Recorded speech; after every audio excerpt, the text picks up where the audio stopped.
when you sign up. 10, the most Wembanyama has scored in a quarter in this series. Hartenstein has scored all 8 for the Thunder.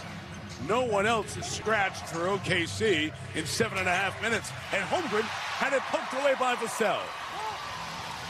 Well, the Spurs defense, active hands, moving feet, switching. Wemby trying to throw it through Kenrich Williams and Holmgren, but Williams picks up the foul. And you watch the block by Vassell. Great timing, left the floor second. Made McCain think he had a shot, and then Wemby with the late lob. Whenever Vassell or any guard attacks the basket with that extra dribble, that lob will be there, and Wemby loves it. That's the second lob today. They Yes. only had one in game 3. Already 2 here in this first quarter. This was going to the timeout. Great shot that we had on the way to break. Just talking to Mitch Johnson, the constant communication that has been a part of this entire season and that leadership of Wembanyama. It is a 15-0 run in the first quarter. It happened at the start of the first quarter in game 3. It happens here in game 4, about 3 minutes or so into the quarter. So if you're the Thunder right now, this is where the bench points are really important. No SGA on the court. Can you generate these bench points on your own without the attention that SGA takes away from you? More importantly, though, this might be one of the longer stretches for Wemby to start our first quarter. Usually he's on the bench and you see Cornette. Played the heavy minutes in game 1, the double overtime win. Hartenstein pitches to Holmgren. See if third-team All-NBA player can get it going. He can't.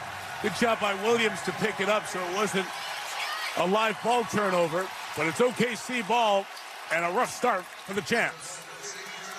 Again, I go back to that game 3 start defensively for the Spurs. How they are performing here over the last 3 or 4 minutes was an extension of that.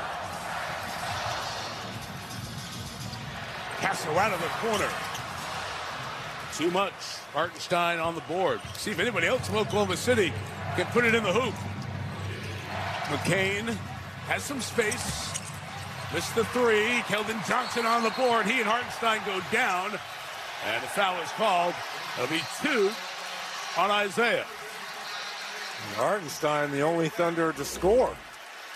And that's bonus. And here comes SGA here back on the floor along with Wiggins, who's played sporadically in game 2. Yeah, Aaron Wiggins, who's only played 4 minutes and change in this series, will check in along with Gilgeous-Alexander. As you said, long run for Wembanyama. He remains on the floor here at 3:37 to go.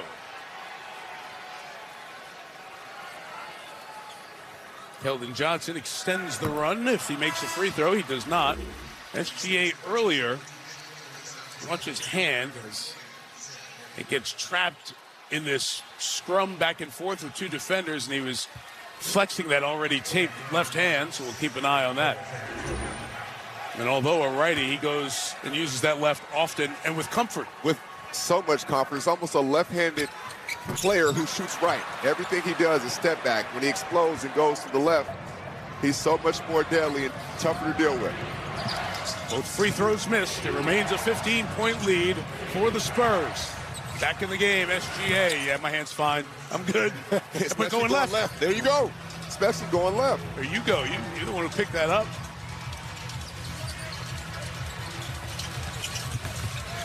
Harper trapped inside, out of the corner, Champagny. They really need him to get going with his shot. He's just not making them in this series. And as a shooter, when you miss and you're in this kind of slump, especially in the playoffs, I've been there. Don't check my percentage, but I've been in these slumps before. Those shots feel like boulders when you're shooting the ball. It's like so much pressure on each shot. He's 6 of 28 in the series. This is foul number 2 on Dylan Harper off the bench with his defense. Wembanyama's going to check out here after playing 9 minutes in the second. Luke Cornette comes in. And look, I like the aggressive nature defensively by Harper, but he's got to be smarter. This was prior to the game. Yes, the Salesian Sisters of St. John Bosco on San Antonio's west side. A little bit of a blessing, maybe to get Cornette going. They've been following the Spurs since the Duncan era. San Antonio Express News with a great story on them, their loyalty. He's trying to lend a helping hand on a Sunday, nonetheless. Gilgeous-Alexander up there. It is. From the heavens, the ball pulled down by Cornette. Cornette took that blessing, didn't he? Yes, he did. We'll drop it there. Vassell, nothing. Out of bounds off Cornette, who disagrees. See my nuns. Ashley.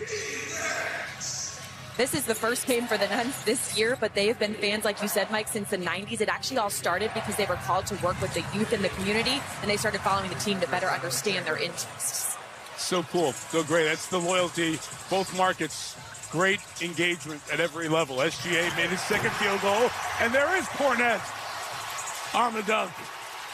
Well, I tell you what, if he has one of those games, I'm heading over to the Nuns here at halftime. That wasn't the Whoopi Goldberg type Nuns. That was the real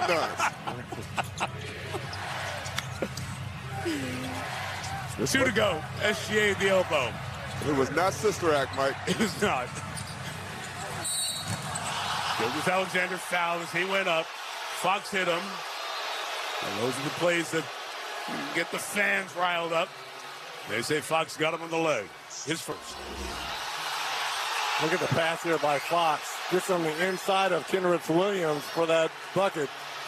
Let's see where the contact is. Oh, That wasn't a foul, Reg. yeah, he looked like he just brushed right by him. Yeah, that was not a foul.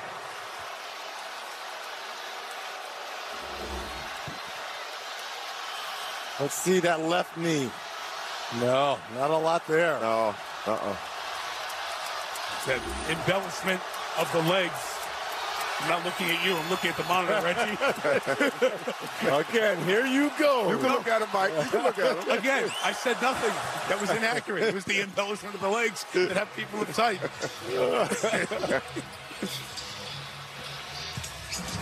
There's that 45 action right there by the Spurs to be able to get that space. Penny fakes it, gets it to the corner. Vassell knocks down 3. You say 45, the 4 and the 5, the power forward and the center at the moment. You get big guys to give the option to the guards. Especially when they're higher up on the court and you are able to hit the burst and draw attention. Aaron Wiggins out of the corner, pitched it to Kenrich Williams. 2 guys who played very little in this series. Castle the other way. Accelerates. Gets inside off of 2 feet.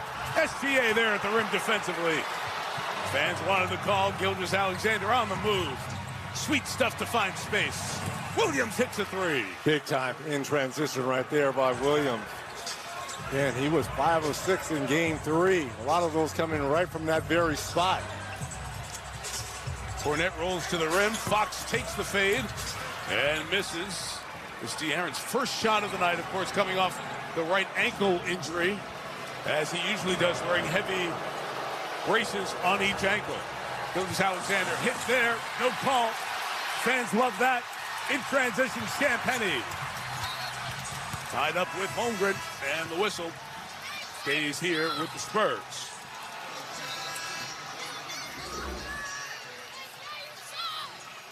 Look at how SGA just sucks the defense there. You get so preoccupied on those drives by Shea.